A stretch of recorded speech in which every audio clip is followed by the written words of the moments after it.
हरि शरणम हरि शरणम हरि शरणम।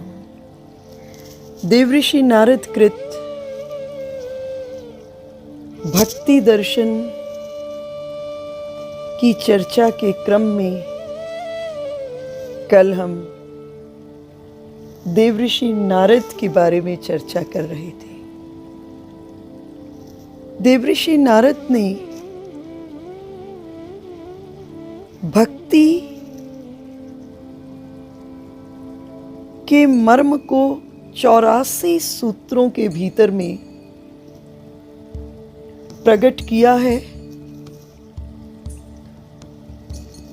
आज हम प्रथम सूत्र में प्रवेश करते हैं। हम प्रथम सूत्र को प्रारंभ करें उससे पहले विचार करते हैं भक्ति की जीवन में आवश्यकता क्यों है। भक्ति अनिवार्य क्यों है। मेरे विचार में भक्ति अनिवार्य है। अंग्रेजी में दो शब्द हैं, एक एसेंशियल और दूसरा नेसेसरी।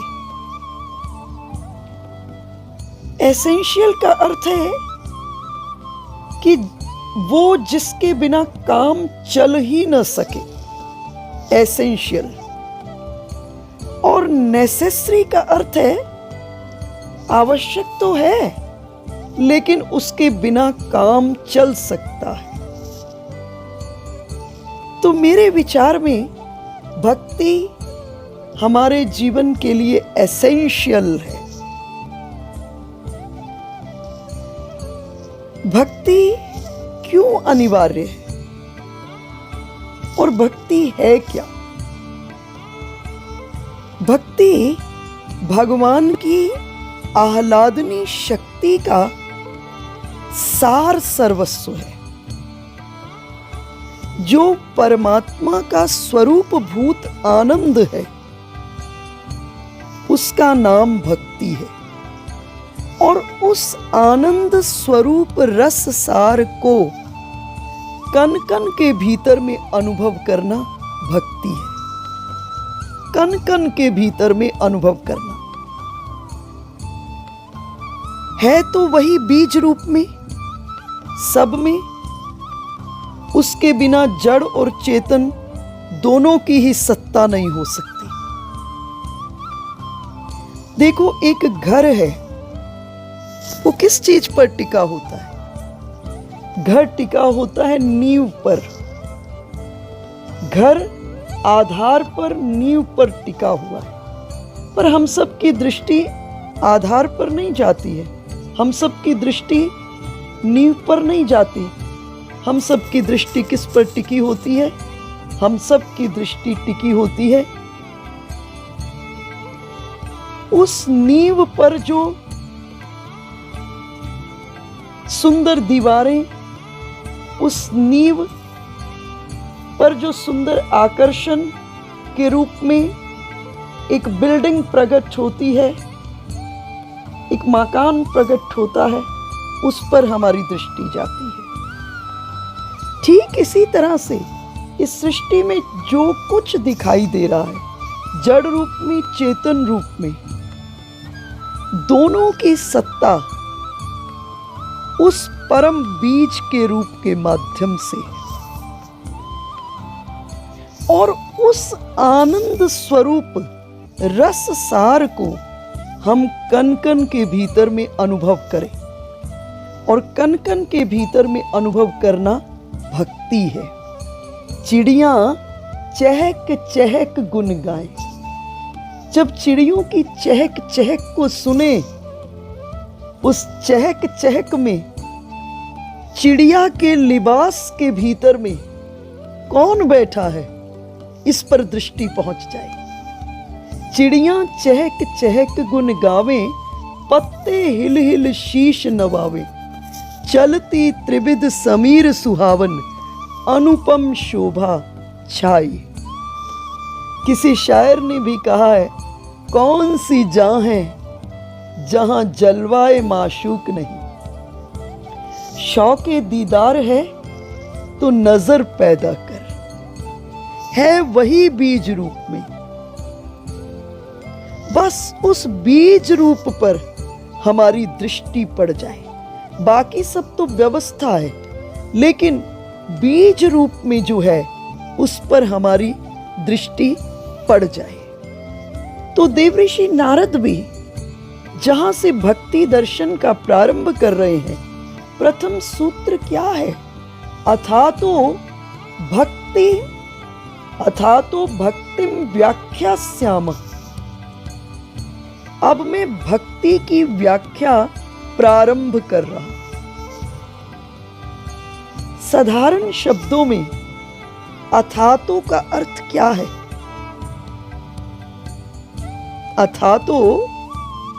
अथातो का अर्थ है कि अब मैं उस परम रहस्य को प्रकट कर रहा हूं। देवऋषि कह रहे हैं अब मैं भक्ति की व्याख्या प्रारंभ कर रहा हूं। नारद भक्ति दर्शन देवऋषि ने अंत में लिखा।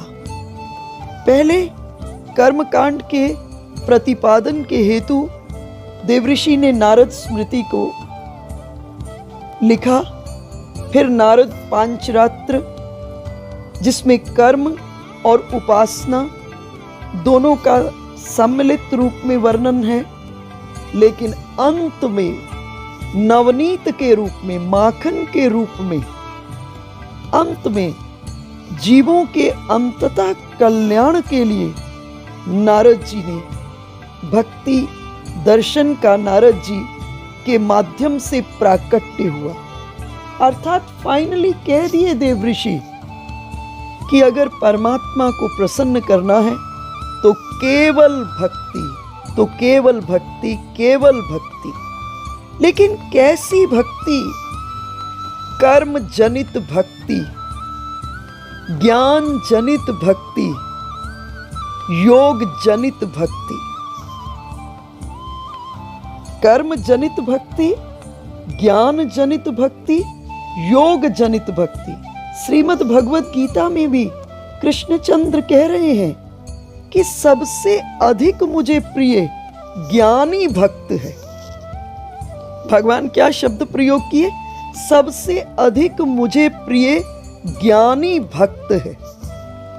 अर्थात ज्ञान जनित भक्ति, कर्म जनित भक्ति, योग जनित भक्ति। तो देवऋषि को ब्रह्मा जी ने आदेश दिया कि कुछ ऐसा करें जिससे भगवान श्री कृष्ण की भक्ति जीवों में जल्दी से जल्दी प्रकट हो जाए। इसको यूं समझे जैसे किसी बच्चे ने आईआईटी और एम्स से एमबीबीएस करना हो, तो वो निर्णय लेता है कि मेरा टारगेट है कि मुझको एमबीबीएस करना है तो एम्स से करना है, ऑल इंडिया इंस्टीट्यूट से करना है। मुझे इंजीनियरिंग करना है तो आईआईटी से पास आउट होना है। तो वो बच्चा निर्णय लेता है कि मेरी प्रेपरेशन ऐसी होनी चाहिए, और वो गोल सेट करके उसको प्राप्त करने के लिए कुछ रूल्स, कुछ नियम फ्रेम करता है और उनका बड़ी सख्ती से, बड़ी स्ट्रिक्टली फॉलो करता है उस लक्ष्य को प्राप्त करने के लिए। उस लक्ष्य को प्राप्त करने के लिए वो पहला काम करता है विद्यार्थी कि सारे व्यर्थ को छोड़ता है। निर्णय लेता है और निर्णय लेकर सारे व्यर्थ को छोड़ देता है कि अब मैं अपने जीवन का एक एक क्षण अपने लक्ष्य की प्राप्ति के भीतर में लगा दूंगा। इसी तरह से देवऋषि भी कहे, अथा तो अब मैं भक्ति की व्याख्या प्रारंभ कर रहा हूं। जब श्री राम शबरी को नवदा भक्ति का उपदेश देते हैं, तो श्री राम भी शबरी को कहते हैं, सावधान सुनु धरु मन माही। सावधान सुनु धरु मन माही। सावधान हो जाओ शबरी। और श्रीमद् भागवत में भी सूत जी महाराज जब शौनकादिक ऋषियों को महात्म की कथा भक्ति के बारे में वर्णन करना प्रारंभ करते हैं, तो सूत जी महाराज भी कहते हैं, सावधान तया श्रुनु। और देव ऋषि भी कह रहे हैं कि अब मैं पारस मणि को प्रकट कर रहा हूं, तुम अपने ऊपर ज्ञान की कर्म की परत को मत लपेटे रहना, नहीं तो पारस से मिलन नहीं होगा और स्वर्ण में नहीं परिवर्तित हो पाओगे। और कैसा तूने श्रृंगार किया कि प्रीतम के मन को ही नहीं भाई।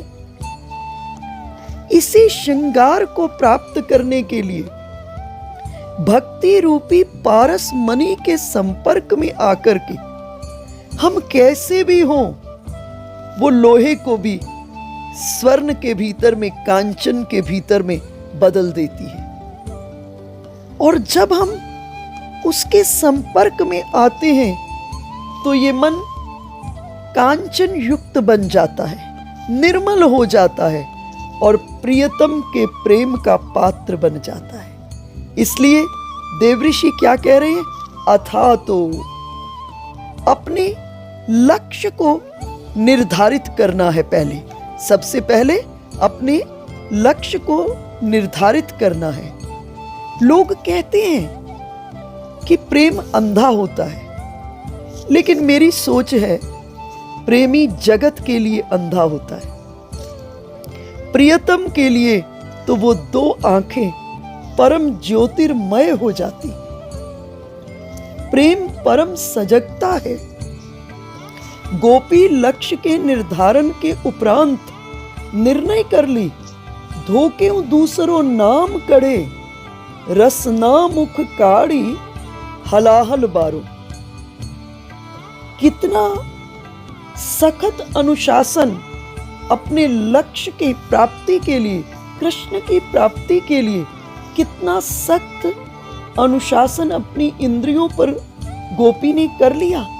गोपी ने अपनी जीभ को आज्ञा दी, ए जीभ, धोखे से भी कृष्ण को छोड़कर किसी और का नाम ली तो तुझे काट करके मैं विष में डाल दूंगी। गोपियां कह रही हैं, बावरी वे अखियां जर जाएं, जो सांवरो छाड़ी निहारत गुरु। अपनी आंख को भी आज्ञा दे दी गोपी ने। सखत अनुशासन में आंख को आज्ञा दी कि कृष्ण को छोड़कर किसी और को देखा तो तुम जल जाना। कितना बड़ा अनुशासन श्री कृष्ण को प्राप्त करने के लिए। इसलिए देवऋषि भी कह रहे हैं, अथा तो देखो पूरी सृष्टि दो में ही है, एक अथ और दूसरा इति।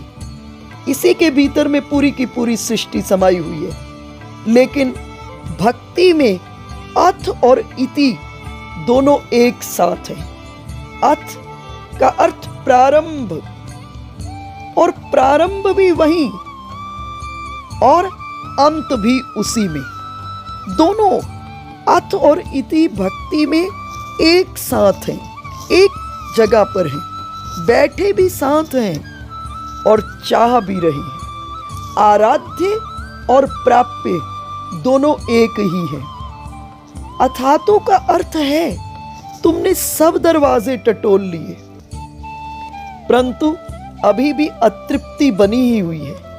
अंदर में गहन प्यास है, पीड़ा है, तड़प है, और आज सब इकट्ठी होकर के प्यास, तड़प, चाहत इकट्ठी होकर अभिप्सा में परिवर्तित हो गई। आज उड़ने की चाह, आज उस आगाध क्षीर सागर के भीतर में शेष की शैया पर शयन करते हुए विराट पुरुष की झांकी को केवट की तरह मन उन्मत्त हो गया। केवट भी शेष की पूंछ के झटकने से और लक्ष्मी जी के हाथों से झटक करके अथाह समुद्र के भीतर, समुद्र के जल के भीतर में जब बार बार गिर जाता, कभी शेष झटक करके गिरा देते। पूर्व के पूर्व जन्म में केवट क्षीर सागर के कछुआ थे। विष्णु भगवान के चरण को स्पर्श करने के लिए लालाहित, बार बार ऊपर आते चरण को स्पर्श करने के लिए। कभी शेष अपनी पूंछ से झटक करके फिर जल में गिरा देते, और कभी लक्ष्मी जी परम पुरुष के चरण चापन करते हुए जब फिर आता, ये केवट, ये कछुआ फिर आता, फिर अपने हाथ से झटक करके अगाध समुद्र के जल में गिरा देती। लेकिन ये केवट निराश नहीं हुआ, फिर उठा। इसने निर्णय लिया, अथा तो मैं राम को पाऊंगा। और इस केवट के प्रेम की डोरी में बंधे हुए राम ने अभिनय किया, और अभिनय करके केवट के प्रेम को जगत में महामंडित कर दिया। यही इति है। और केवट के अथ और केवट की इति दोनों राम है। इसलिए हम भी देव ऋषि के प्रसाद से अब अथातो, अर्थात आज जो हम हैं वो कई जन्मों के नेट रिजल्ट हैं। इधर क्या है बिल्कुल मत चिंता करना, लेकिन इधर आज संकल्प में अपने को बांध के अथातो, अर्थात अब मैं उस परम तत्व के साथ एक एक क्षण में, एक एक क्षण के भीतर में, अपनी एक एक सांस के भीतर में उस परम के साथ तारतम्य की चाहत को अपने अंतंग के भीतर में इस प्रकार से उस चाहत को, कि वो चाहत इतनी सुलग जाए, इतनी सुलग जाए, इतनी बलवती हो जाए, इतनी बलवती हो जाए कि जैसे राम के को आना पड़ा उस केवट के प्रेम के पोषण करने के लिए, हमारे भी ये भाव के इस अथातों को, हमारे भाव में जो अब अथातों प्रारंभ हुआ है, उस अथातों की पूर्णता के लिए उस परम तत्व को प्रकट होना पड़े। वो कण कण में है, लेकिन कण कण में जो विद्यमान है वो कब प्रकट होगा? उपनिषद में आया है एक जगह कि हमको नाम जप कैसे करना चाहिए। तो कहे उपनिषदकार, प्रणवो धनु शरो हे आत्मा ब्रह्म तलक्ष मुच्यते अप्रमत्तेन वेधव्यम शर्वत तन्मयो भवेत। बोले कैसे नाम जप करना चाहिए? कहे प्रणवो धनु, प्रणव को अर्थात अपने मंत्र को क्या बना देना? अपने मंत्र को धनुष बना देना। प्रणवो धनु शरो हे आत्मा, अर्थात अपनी समग्र चेतना को, अपनी जो चारों तरफ भटकी हुई चित्त की वृत्तियां हैं उनको एकाग्र चित्त करके अपनी आत्मा को बाण बनाना, अपने मंत्र को धनुष बनाना और समग्र चेतना को, आत्मा को बाण के रूप में उसमें प्रतिष्ठित कर देना धनुष में। और उसके माध्यम से क्या करना? अप्रमत्तेन वेद्धव्यम। जैसे एक चतुर शिकारी अपने लक्ष्य पर की प्राप्ति के लिए पूर्ण चेतना का समावेश कर देता है, उसी तरह से हम भी क्या कर दें? उस परमात्मा रूपी लक्ष्य को प्राप्त करने के लिए हम अपने प्रणव का अर्थात ओंकार का अर्थात मंत्र का, दूसरे शब्दों में कहूं अपने समस्त भावों का धनुष बना देना।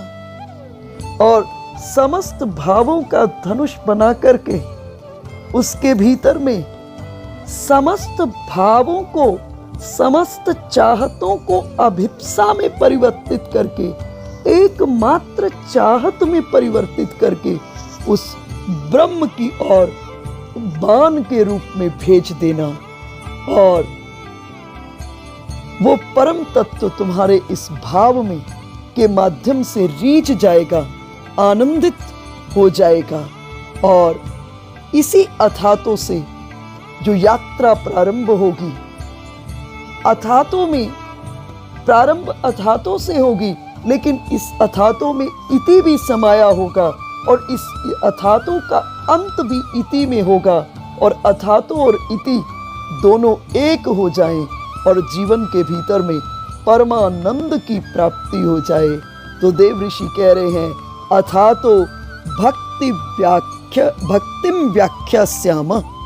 अब मैं भक्ति की व्याख्या प्रारंभ कर रहा हूं, अर्थात अब सब की ओर से मुक्त होकर के केवल जीवन के भीतर में एक ही चाह, और उस चाह को हम कण कण और शन शन के भीतर में अनुभव करें, और इसी की चर्चा हम कल भी करेंगे, और कल के सूत्र में यहाँ से प्रारंभ होकर फिर अगले सूत्र में प्रवेश करने का प्रयास करेंगे।